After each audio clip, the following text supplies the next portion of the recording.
오늘 10장 1절부터 12절까지 말씀을 끊었는데 사실은 끊어서는 안 되는 본문입니다. 시간 때문에 어째 부득이 거기에서 끊었는데요.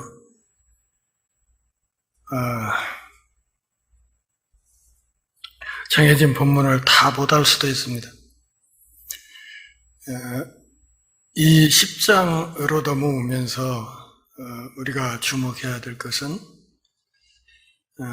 그리스도의 복음이 드디어 사마리아 지역을 넘어서 이방인 지역으로 전파되기 시작했다 하는 것, 그리고 가이사랴 지역에 베드로가 갔다는 사실,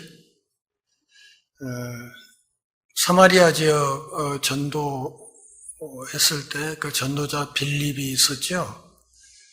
빌립은 헬라계 전도자입니다. 헬라계열, 그러니까 7 집사들이 다 헬라계파 사람들이 뽑혔다고 했잖아요. 그 중에 한 사람이었기 때문에 이 빌립 집사는 헬라계 전도자였는데, 베드로가 이 가이사랴 지역에 가서 백부장 고넬료에게 복음을 전한 이 일은 유대계 사도가 이방인 전도사에게 나선 중요한 사례로 볼 수 있습니다. 그런 점에서 이 고넬료가 예수 그리스도를 믿는 믿음 안으로 들어온 이 기록은 사도행전 전체에서도 굉장히 중요한 의미를 지니고 있다, 이렇게 볼 수 있겠습니다. 고넬료를 소개하는데 가이사랴에 주둔하고 있었던 이탈리아 부대라고 하는 군대 백부장이었다, 이렇게 소개를 했습니다. 백부장이라고 하면 군인 100명을 거느리는 장교라는 뜻이기 때문에 요즘 군대 편제로는 대략 중대장 정도, 육군 대위 정도의 계급인 사람입니다. 복음의 대단히 중요한 전환점을 오늘 10장에서부터 소개하기 시작합니다. 1장 8절에서 예수님은 땅끝까지 이르러서 나의 증인이 되어라. 다시 말하면 모든 민족을 당신의 제자로 삼으라, 이렇게 명령하셨죠. 마태복음 맨 끝부분에서도 같은 이야기를 하셨지 않습니까? 너희는 가서 모든 민족을 제자로 삼아 성삼위 하나님의 이름으로 세례를 베풀어라. 그리고 내가 너희에게 가르쳐 준 바 모든 것을 가르쳐서 지키게 해야 된다. 거기 그 말씀에 너희는 가서 모든 민족을 제자로 삼으라 이렇게 말할 때 남자들만 가라 이렇게는 안 했죠. 그러니까 예수 그리스도의 제자들은 모두 다 나가서 복음을 전할 수 있다, 이렇게 얘기를 했습니다. 스데반이 순교한 이후에 핍박과 박해를 피해서 흩어진 그 성도들은 처음에는 유대 지역을 어떻게든 벗어나지 않으려고 했던 것으로 보입니다. 그러나 하나님께서는 이미 가이사랴에 있는 이방인의 마음속에서도 일하고 계셨다 하는 사실을 알 수 있습니다. 요빠에서 북쪽으로 약 50km 떨어진 지역에 가이사랴라는 곳이 있습니다. 50km라면 여기 정읍에서 우리 전주에서 저쪽 정읍 정도의 거리입니다. 그 정도 떨어진 곳에 요빠가 있었고, 거기에 지금 베드로가 묵으면서 있고, 여기 가이사랴에는 백부장 고넬료가 있습니다. 이 가이사랴는 로마의 그 식민지 행정 수도였고요. 또 상업과 정치에 대단히 중요한 요충지였습니다. 헤롯 대왕이 가이사 아구스도에게 아부를 하느라고 그를 기념해서 건설한 신설 도시였습니다. 그래서 도시 이름도 가이사를 집어넣어서 가이사랴 이렇게 이름을 붙였던 곳이죠. 당시 식민 통치를 하고 있던 로마 점령군의 본부가 있었던 곳이기도 하고 거기에 유대 총독이 거주하고 있었습니다.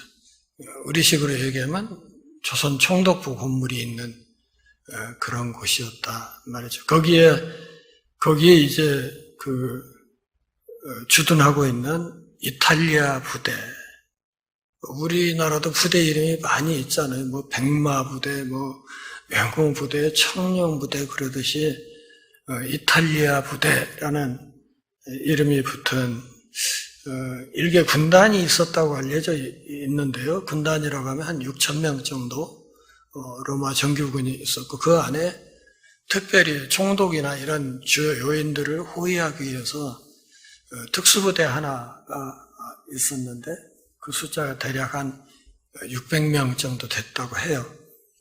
그리고 어쩌면 고넬료는 바로 그 부대 안에서 중대장 역할을 하는 그런 로마 사람이었을 것으로 추정을 합니다. 2절에 보면 그가 그 이탈리아 부대 소속의 중대장급 장교였는데 그가 경건했다. 또 온 집안과 더불어 하나님을 경외하였다. 또 백성을 많이 구제하고 하나님께 항상 기도하는 사람이었다. 이렇게 소개하고 있습니다.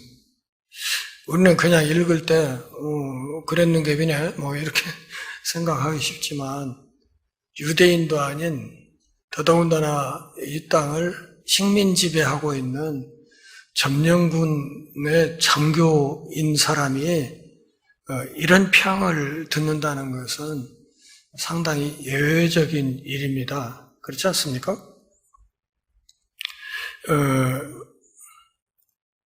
당시 그 일부 이방인들은 로마 종교 그리고 그리스 종교의 어리석음 또 그 종교 시스템의 부도덕에 많이 지쳐 있었습니다. 고넬료를 비롯한 많은 사람들이 회당의 가르침에서 더 나은 도덕성을 발견하고 또 거룩하고 의로우시며 선하신 하나님, 유일하신 참 하나님의 진리를 받아들였던 것으로 보입니다. 그러기에 로마 군대의 장교이면서도 어쩌면 유대교에 상당히 기울어 있는 그런 사람이었다. 이렇게 보여집니다. 누가는 2절에서 고넬료를 일컬어 경건한 사람 이렇게 불렀습니다. 경건한 사람이다. 이 경건하다 하는 이 말은 특출나게 잘 믿는 이런 뜻도 있고 또 예배를 올바르게 드리는 이런 뜻도 있습니다. 그러니까 경건한 사람이라는 말 자체는 아주 신실한 신앙 그리고 그 신실한 신앙에 기반해서 올바른 예배자의 삶을 살아가는 사람 이런 뜻이 담겨 있다고 생각할 수 있겠습니다. 그는 하나님에 대한 태도, 아울러서 사람에 대한 태도가 반듯했고 아울러서 하나님의 은혜 안에서 경건한 삶을 살고 있었다고 누가가 말하고 있습니다. 그러기에 그는 자기가 그렇게 믿을 뿐만 아니라 자기 가족과 하인들을 포함한 모든 자기 가문의 사람들을 아울러서 하나님을 경외하는 삶을 추구하고 있었던 것으로 보입니다. 그렇지만 아직 2절의 그 분위기로 볼 때 정식으로 유대교로 개종을 했거나 그런 것 같지는 않아 보입니다. 그 정식으로 기독교로 넘어오게 되는 것은 이제 베드로가 찾아와서 복음을 전하는 그 과정에서 그렇게 될 것입니다.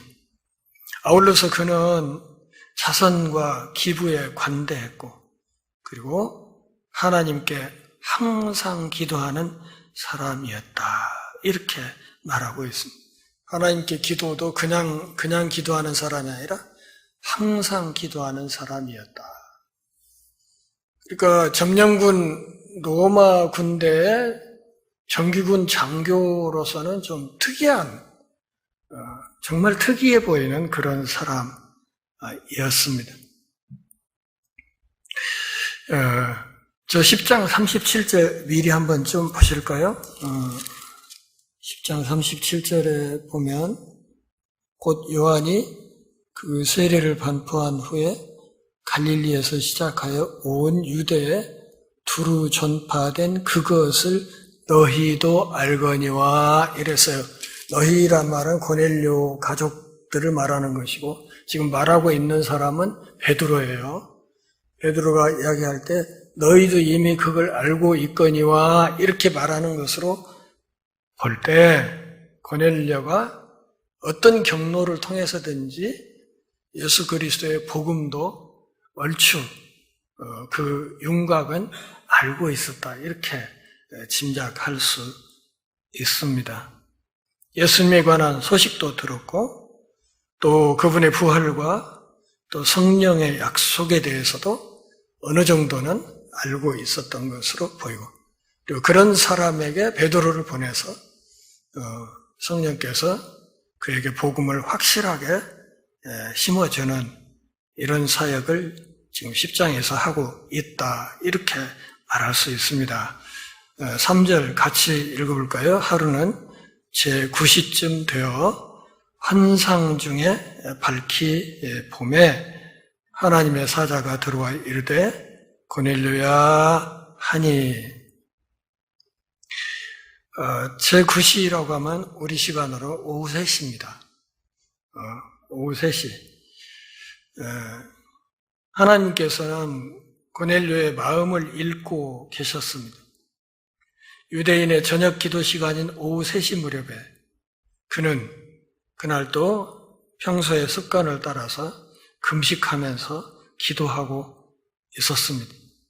예루살렘 성전에서는 매일 거의 같은 시간에 제사장이 저녁 제사를 드리는 시간입니다.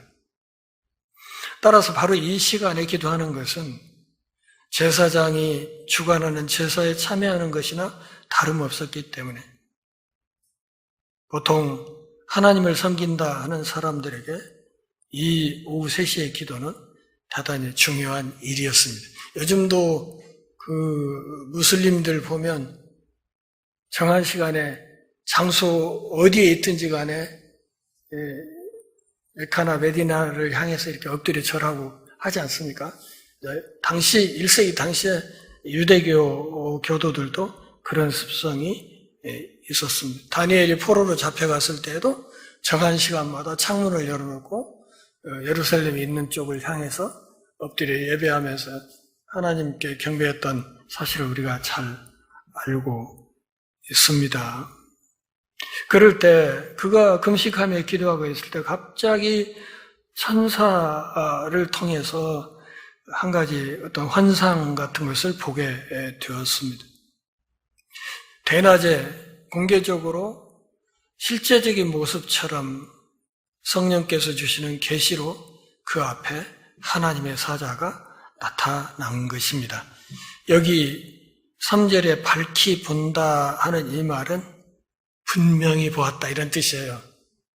그러니까 분명히 보았다. 그러니까 뚜렷한 실체로 보였다는 뜻이에요. 그러니까 이 이야기는 이 이야기 자체가 소설이 아니라는 거죠.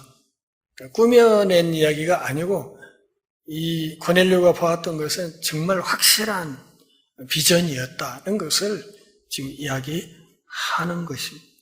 나타난 하나님의 사자를 고넬료가 주목하여 보았다. 4절 그러면서 두려워하면서 이렇게 이야기합니다. 주여 무슨 일입니까? 천사가 다시 말합니다. 너의 기도와 구제가 하나님 앞에 상달되어 기억하신 바가 되었다. 여러분,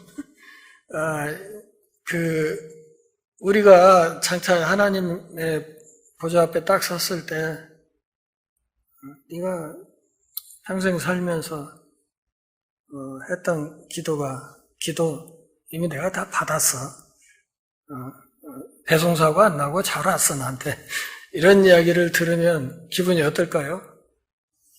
기분이 그냥 삼삼하지 않겠어요? 와, 이렇게 그때 그렇게 어설프게 기도했는데 그 주님께 그냥 다 잘 배달됐다고? 이거 내 잘 받았어. 이렇게 하면 얼마나 기분이 좋겠어요. 이방인인 고넬료가 했던 기도, 또 그가 알게 모르게 베풀었던 자선, 이 모든 기도와 선한 행위를 하나님이 다 받으셨다고. 천사가 그렇게 얘기를 한단 말이에요. 하나님의 사자가 와서 네가 기도했던 것 하나님 앞에 다 잘 받아들여졌어. 그리고 네가 했던 모든 구제 행위도 하나님이 다 보셨어. 이렇게 얘기를 한단 말이에요. 경외심과 두려움 때문에 어떤 의미에서는 약간의 두려움도 담긴 그 마음으로 주님 무슨 일입니까? 이렇게 얘기를 했습니다. 한 번도 초자연적인 경험을 해본 사람이 없는 사람이 어떤 초자연적인 경험을 처음으로 하게 될 때 나타나는 아주 자연스러운 반응이라고 생각합니다. 그는 두려움이 있음에도 불구하고 주님 무슨 일이십니까? 그러면서 이 나타난 하나님의 천사를 마치 하나님 대하듯이 그렇게 믿음으로 받아들였습니다. 그랬더니 그 3절에 하나님의 사자로 묘사되었던 이 존재가 4절에서는 천사로 표현이 됐지 않습니까? 그랬더니 이 천사가 그의 관심을 자기가 아니라 하나님께로 향하도록 유도합니다. 그러면서 너의 기도가, 너의 자선이 하나님께 상달되었다. 이렇게 이야기를 합니다. 고넬료의 기도와 자선 헌금, 이 모든 것들은 하나님 앞에 올려진 하나의 향기와 같았다. 요한계시록에 보면 성도들의 기도를 접시에 담아서 향접시에 담아서 올린다는 말씀이 있죠. 우리의 기도를 하나님이 향기처럼 들이마신다, 흡향하신다, 이런 얘기도 하고 그러지 않습니까? 그러니까 우리가 하는 기도가 우리가 하나님께 올리는 어떤 향이 된다고 그렇게 참 아름답게 표현을 하는 것이지요. 5절 같이 읽습니다. 네가 지금 사람들을 욥바에 보내어 베드로라 하는 시몬을 청해라, 이렇게 얘기했습니다. 천사는 고넬료에게 더 이상 설명을 하지 않습니다. 하나님께서 그를 위해 무엇을 준비하셨는지도 말하지 않습니다. 그리고 그를 돕기 위한 추가적인 가르침도 주지 않았습니다. 왜냐하면 이것은 나중에 베드로가 와서 할 일이니까요. 하나님께서는 천사에게 복음을 전하거나 신자들을 가르치고 훈련할 책임을 주지 않으셨습니다. 복음을 전하고 누군가를 돕는 일은 그분의 몸인 교회 지체들에게 그 책임을 주셨다는 사실을 알아야 합니다. 오늘 본문에서 교회는 중요한 교훈을 배울 필요가 있고, 그것은 당시 사도들도 마찬가지였습니다. 베드로가 배워야 되는 교훈은 고넬료에게 도움이 되는 만큼 베드로 자신에게도 큰 도움이 될 것입니다. 천사는 고넬료에게 베드로라는 이름을 가진 시몬을 불러오라고 그렇게 이야기했습니다. 그를 불러오기 위해서 욥바로 너의 사람들을 보내라 이렇게 얘기했습니다. 시몬이란 말은 듣는다는 뜻이죠. 듣는다. 그래서 시몬 너는 듣느냐 뭐 이런 시도 있잖아요.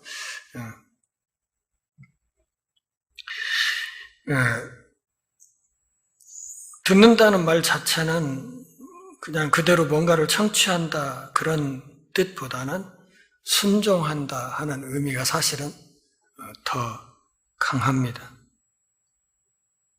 그는 예수님을 따르라는 부름에 순종했습니다. 한때 그분을 배신하기도 했지만 회복의 은혜를 입은 다음에는 그야말로 베드로, 반석 같은 믿음으로 이 땅에 그리스도의 몸인 교회를 세우는 일에 헌신하는 삶을 살았습니다. 그래서 반석 같은 리더가 되어야 된다는 뜻으로 아람어에서는 이 반석을 케파라고 하기 때문에 우리 성경에서는 그걸 음역해서 게바 이렇게 얘기를 한 거죠. 게바, 시몬, 베드로 이게 한 사람의 이름이에요. 한 사람의 이름. 베드로가 그런 이름들을 여러 개를 갖고 있었습니다. 베드로는 하나님의 은혜로 지금 반석처럼 강력한 리더로 변화되어 있었습니다. 그러기에 베드로는 고넬료를 도울 수 있는 대단히 중요한 사람이었습니다. 하나님이 구체적으로 좀 더 천사를 통해서 지시합니다. 6절 같이 읽습니다. 그는 무두장이 시몬의 집에 유숙하니 그 집은 해변에 있다 하더라. 하나님의 내비게이션 아주 세밀하게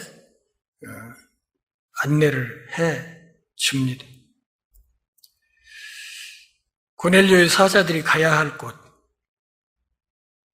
무두장이 시몬이 사는 욥바에 있는 바닷가에 있는 어떤 집, 거기로 가면 시몬이라고 하는 베드로가 있을 것이다.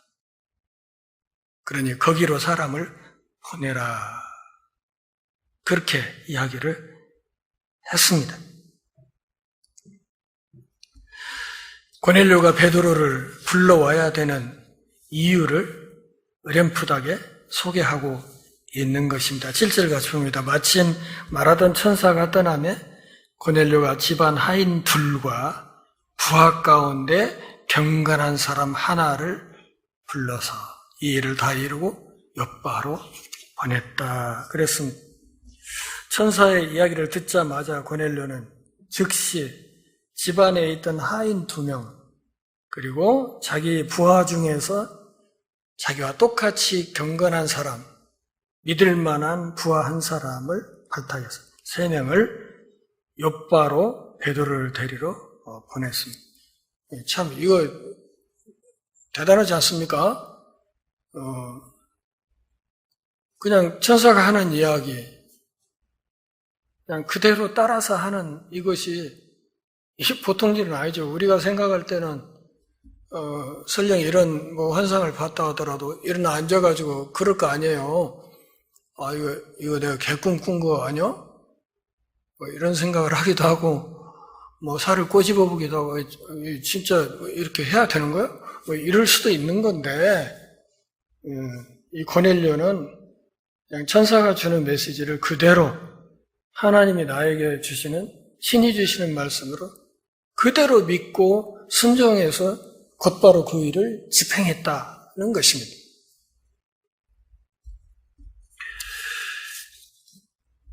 자기 부하 중에도 경건하다 하는 사람을 발탁을 해서 하인 2명과 함께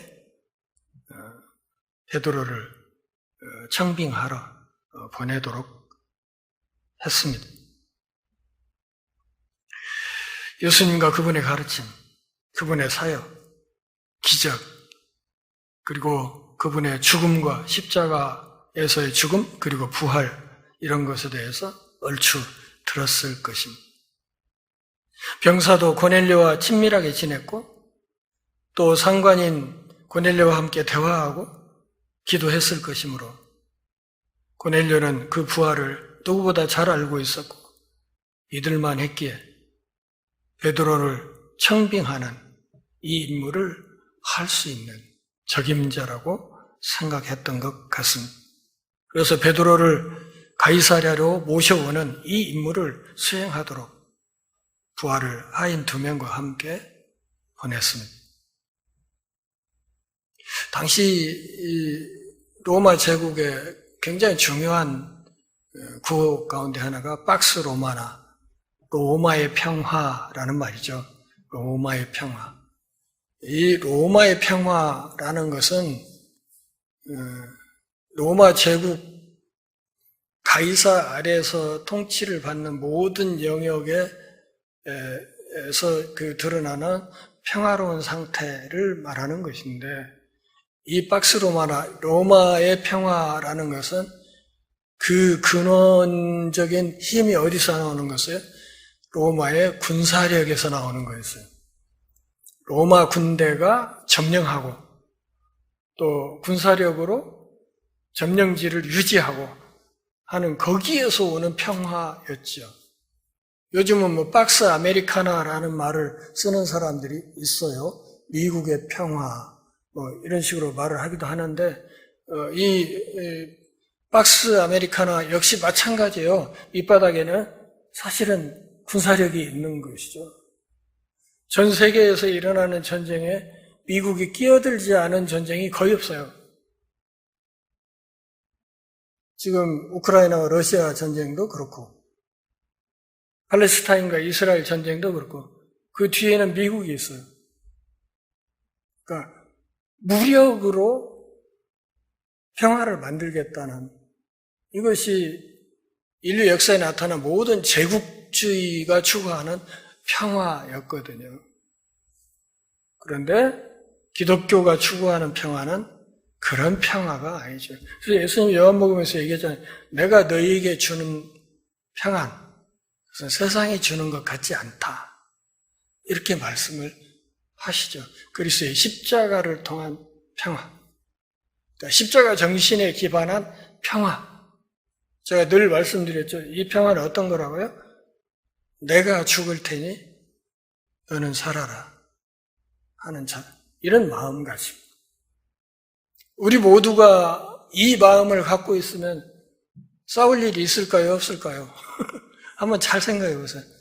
내가 죽을게, 넌 살아야지. 이런 자세로 모든 관계를 맺어가면 싸울 일이 있겠냔 말이에요. 이것이 그리스도를 통해서 우리에게 주어지는 그런 평화란 말이에요. 신자들은 로마가 줄 수 있는 평화, 로마 제국이 줄 수 있는 그런 평화보다 훨씬 더 나은 평화, 훨씬 더 높은 수준의 평화를 추구하고 있었어요. 그것이 기독교의 위력이었고 예수 그리스도의 복음이 지닌 위력이었습니다. 8절에서 그는 이 일을 다 알려주었어요. 그러니까 자기가 방금 하나님의 사자 천사를 만났던 것, 그리고 아울러서 천사가 자기에게 했던 이야기, 그리고 욥바로 가서 어떤 사람을 찾아서 어떻게 모셔와야 되는지 여가는 이 모든 내용을 자세하게 떠나는 그 2명의 하인과 자기 부한 사람에게 이야기를 해 주었습니다. 마치 부하를 자기 가족처럼 친구처럼 생각하는 그런 자세로 하나님 앞에서 자기가 받았던 그 놀라운 계시를 소상하게 그들에게 설명을 했습니다. 그리고 자기가 가장 신뢰하는 세 사람을 욥바를 향해서 떠나 보냈습니다.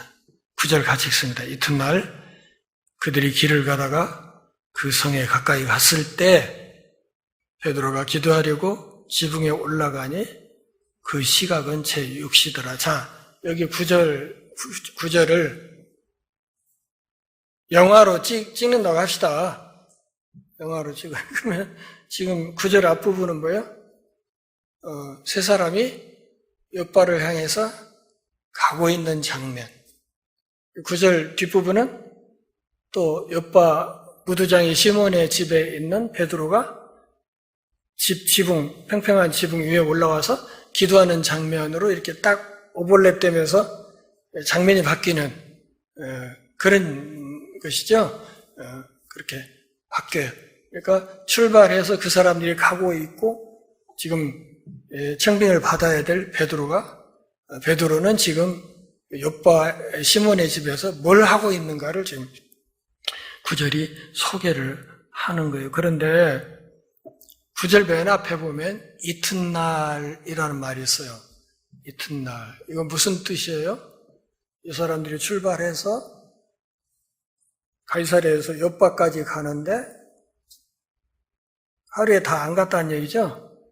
아니면 그 전날 늦게 출발을 했거나 그래서 전주에서 정읍까지 가는데 가다가 저기 태인이나 어디쯤에서 하룻밤 잤다 그 얘기죠. 하룻밤 자고 이제 다시 날이 새니까 다시 정읍을 향해서 가기 시작했다 이런 뜻이에요. 그러니까 도중에 하루를 묵은 거예요. 사람들이. 그들이 욥바에 점차 가까워지고 있을 때 누가의 시선은 다시 베드로 쪽으로 옮겨집니다. 하나님은 언제나 양쪽 끝에서 일을 하시는 분이에요.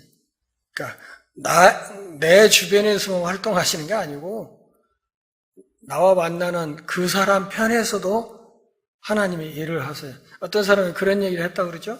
너 하나님 지금 못 하시냐? 이렇게 했다. 우리 하나님 열심히 노랑수건 돌리고 계시지 그렇게 노랑수건 돌린다는 게 뭔 말이에요? 모르시나요? 이런 얘기? 노랑수건을 돌린다, 중매쟁이 노릇한다, 그런 말이거든요. 너가 하나님 지금 뭐 하시냐? 그러니까, 열심히 중매쟁이 노릇하고 계시지.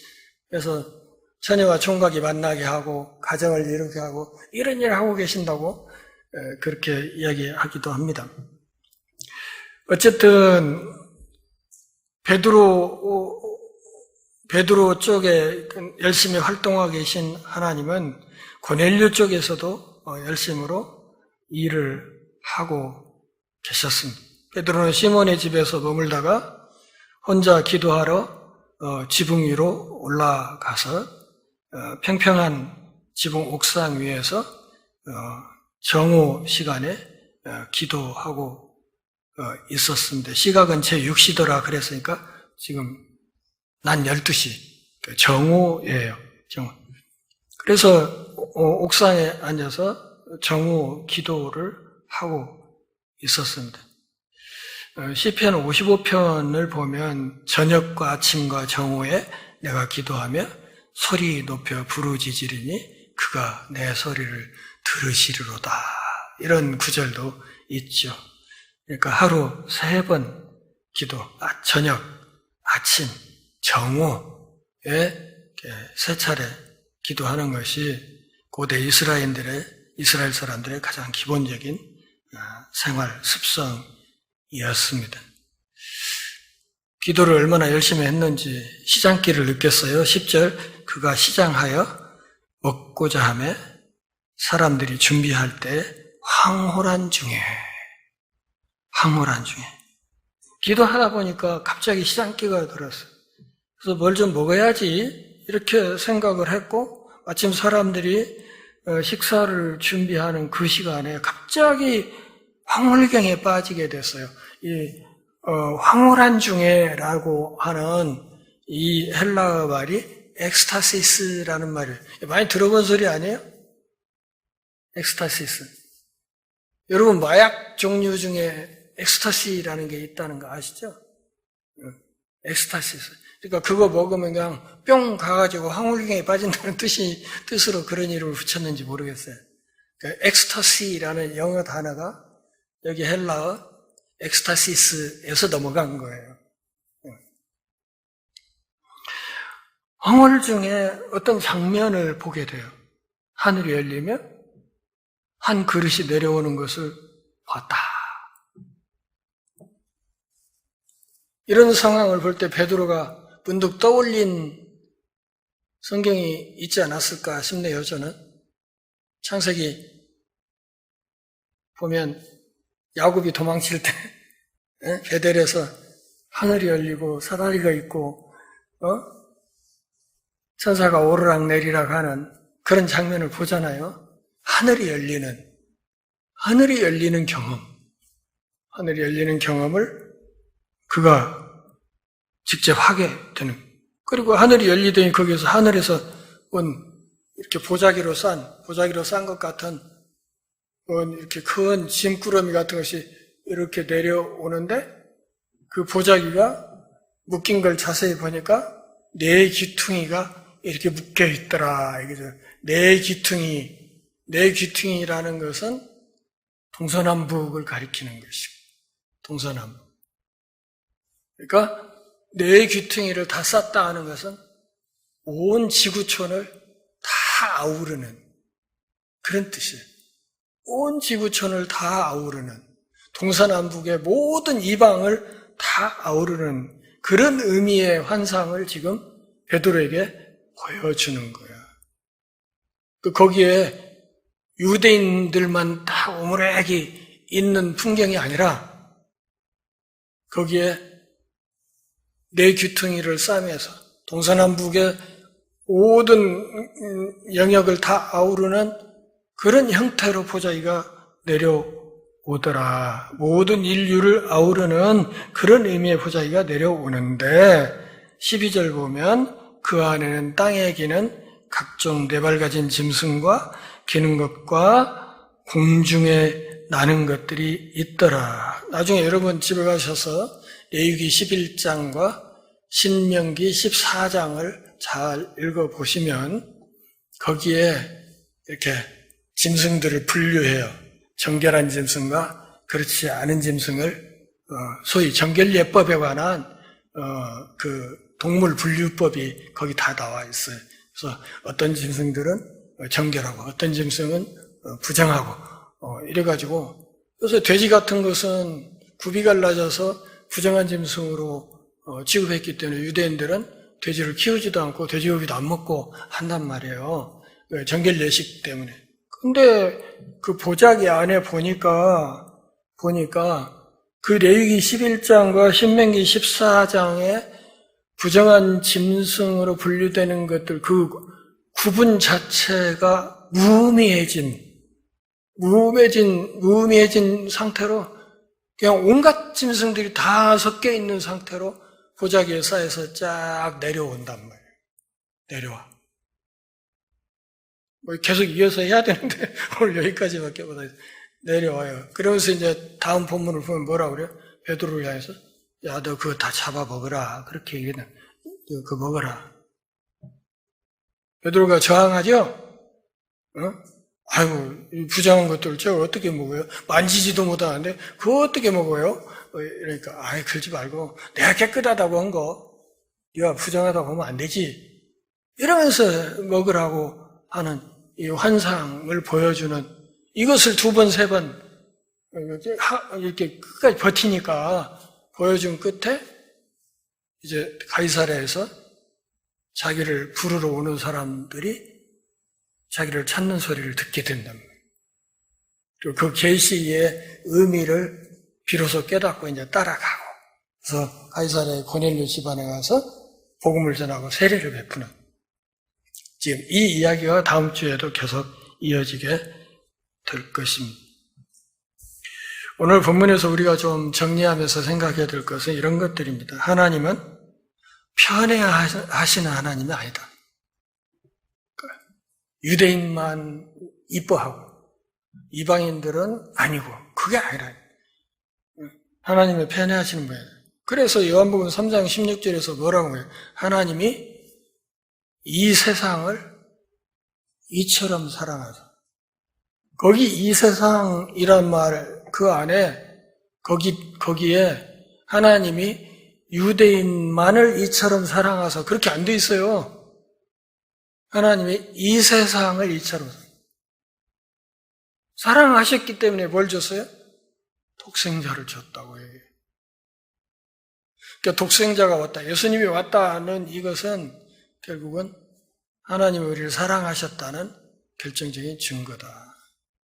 우리가 깊이 생각해야 할 건 뭐냐면 이 세상, 우리가 발을 디디고 살아가는 이 세상은 우리 아버지가 정말 아끼고 사랑하는 세상이라는 사실을 알아야 돼요. 그 아버지께서 아끼고 사랑하는 세상을 우리도 같은 마음으로 아끼고 사랑하는 것이 그게 정상인 거예요. 그게. 그 다음에 하나님은 중심을 보신다.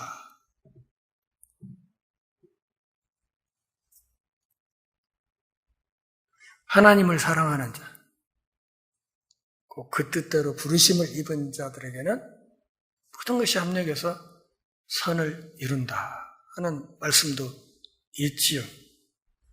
우리의 중심을 봅니다. 겉모습이 아니고 중심을 보신다. 고넬료에 뭘 보셨어요? 중심을 보셨어요. 하나님을 경외하려는 마음, 이웃을 아끼고 사랑하는 마음, 그 중심을 하나님이 보셨어요. 그러기에 우리가 신자로서 살아가면서 정말 이렇게 조심해야 되는 중요한 영역이 뭐냐면 내 주변에서 나를 이끌어 가시는 하나님의 미세한 신호에 예민할 필요가 있어요.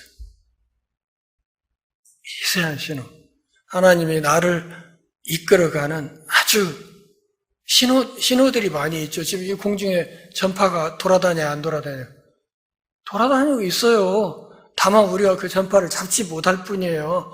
우리 여기에 이게 안 붙어 있어가지고 그 잡아내지 못할 뿐이지 사실 돌아다니고 있다고요. 하나님께서 우리를 향해서 주시는 온갖 신호들이 내 환경을 통해서, 처지를 통해서, 내 마음의 상태를 통해서, 또는 읽는 책을 통해서, 옆 사람과의 대화를 통해서, 직장의 여러 가지 환경을 통해서 계속 하나님이 나에게 말을 걸어오시는 그런 부분들이 있는데 거기에 우리가 예민할 필요가 있다. 그러니까 고넬료도 그렇고 베드로도 그렇고 그런 면에서 상당히 영적으로 예민한 상태였다는 사실을 우리가 알아야 된단 말이에요. 성령 충만하면 그게 가능해집니다. 그 다음에 하나님께서 나를 늘 쓰실 수 있도록 준비되어 있어야 한다. 이게 어떤 개념이라고 했죠? 이게 성령 충만이라고 했잖아요.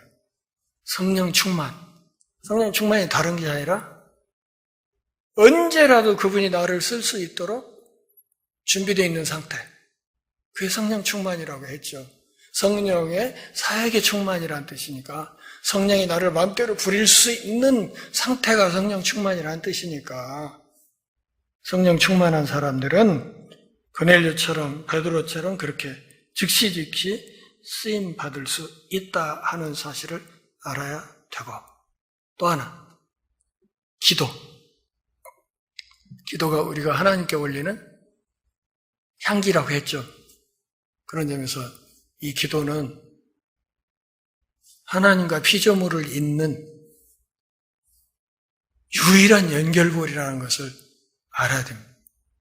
하나님의 보좌와 땅에 있는 나를 연결시키는 직통선이 바로 기도다. 그런 점에서 이 기도는 신자들에게 주어진 눈부신 특권이기도 하죠. 우주의 지존자에게 언제든 내가 신문고를 두드릴 수 있다는 것, 이거 얼마나 큰 특권이냐고요. 이것을 고넬료도 그렇고 베드로도 그렇고 일상적으로 꾸준히 그것을 활용하면서 그 기도하는 습관이 몸에 배어 있었다. 그러기에 그 채널을 통해서 하나님이 그들을 거룩한 길로 이끌어가면서 쓰실 수 있었다 하는 사실을 알아야 됩니다. 우리의 모든 것을 하나님께 아뢰는 삶을 살 수 있기를 바랍니다. 요즘 우리 국내 정세도 아까 기도 중에도 말씀을 하셨지만 심상치 않습니다. 그래도 저는 하나님 앞에 기도를 해요. 이 땅에 다시는 전쟁의 그림자가 비치지 않도록 해 주십시오. 그런 기도를 하나님이 들으신다고, 또 들으셨다고 믿고, 또 거기에 따라서 긍휼과 자비로 응답해 주시리라, 그렇게 믿습니다. 아마 저 같은 사람이야 살 만큼 살았는데 언제 뭔 일이 일어난들 뭔 상관이야. 근데 우리 자식들은 그렇지 않잖아요. 그래서 어떻게든 조금이라도 안정되고 좀 정의롭고 평화롭고 살기 좋은 나라를 가꾸어 주고 가는 것이 조상된 도리니까 나라와 민족의 장래를 위해서도 우리가 하나님 앞에 정말 기도해야 된다. 소돔과 고모라를 하나님이 엎어버리겠다 했을 때 아브라함이 엎드려서 어떻게 했어요? 거기 의인 10명만 있으면 내가 그 땅 건드리지 않겠다고 하는 약속을 받아냈지 않습니까? 여기 10명도 더 되잖아요. 여기 있는 우리가 정말 온 마음으로 하나님 앞에 기도하면 민족의 방패가 될 수 있다. 저는 그렇게 생각을 해요. 그래서 하나님 앞에 기도하면서 또 우리 개인의 여러 가지 삶의 형편도 하나님 앞에 그때그때 아뢰면서 나아가는 신실한 믿음의 삶을 더욱 아름답게 꾸려갈 수 있기를 바랍니다. 기도하겠습니다. 하나님 아버지, 오늘도 우리가 모여 주 앞에 경배하며 주의 말씀 듣는 복 주셔서 고맙습니다. 우리 생이 다하는 그 마지막 순간까지 성령 충만하게 하시고 하나님의 인도에 예민하게 하시고 주께서 우리에게 무엇을 바라고 원하시든지 즉시 순종하는 신실한 믿음의 사람들 다 되게 하옵소서. 예수님의 이름으로 기도합니다. 아멘.